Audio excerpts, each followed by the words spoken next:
Bienvenue au Starter du jour pour bien démarrer sa journée. Aujourd'hui, Dieu va solutionner ton problème. Je crois que Dieu a toujours une solution pour nous. Souvent, le problème que nous avons, c'est que nous avons une idée précise de la solution que Dieu doit mettre en place par rapport à notre problème.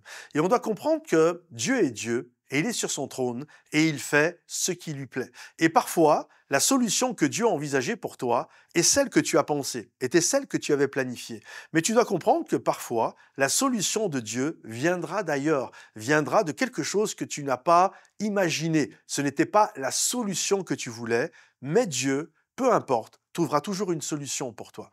Vous connaissez certainement ce passage de Jean, chapitre 19 au verset 25, où il est dit que près de la croix de Jésus, il y avait sa mère. Et puis, avec sa maman, il y a d'autres personnes. Puis, il y avait le disciple que Jésus aimait.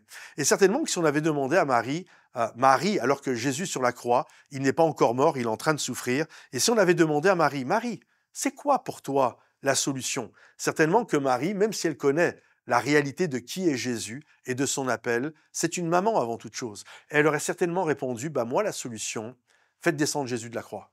En tant que maman, mon cœur est déchiré, mon cœur saigne, je ne peux pas, c'est trop dur pour une maman de voir son fils souffrir comme ça, faites-le descendre. Si on avait demandé à l'apôtre Jean, c'est quoi pour toi la solution?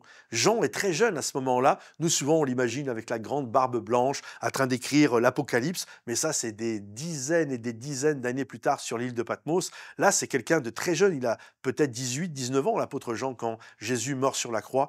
Et si on avait demandé à Jean, qui a soif d'héroïsme, Jésus, c'est son héros qui est en train de mourir. C'est quoi pour toi la solution?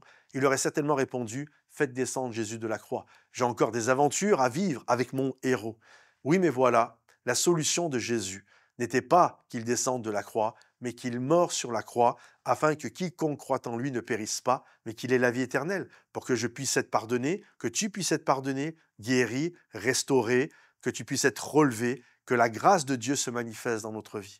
Et donc, sa solution n'était pas la solution que eux avaient envisagée. Néanmoins, Jésus a donné quand même une solution. Il a dit à Marie, « Femme, voilà ton fils ». En d'autres termes, il est en train de dire à cette maman, je ne vais pas te donner la solution que tu veux, mais je vais te donner un autre fils. J'ai quand même une solution pour toi.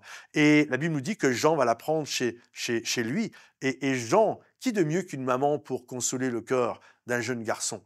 Et Jésus a trouvé une solution. Il n'a pas dit aux gens, allez pleurer un petit peu plus loin, je suis en train de régler le problème de l'humanité. Non, il a fait une parenthèse pour s'occuper de ceux qui viennent au pied de la croix. Et avec grâce et avec amour, il a trouvé une solution. Alors peut-être que la solution que tu envisages par rapport à tes problématiques, c'est peut-être à 80% ce que Dieu va faire. Mais peut-être ça va être une autre solution. Mais j'ai une bonne nouvelle pour toi. Que ça soit la solution que tu as envisagée ou pas, Jésus a une solution pour toi. Alors garde courage parce que le Seigneur est en chemin et il va venir solutionner ton problème. Que le Seigneur te bénisse et t'encourage. Si ce message t'a fortifié, pense à le liker, le partager et le commenter. À bientôt. Bye bye.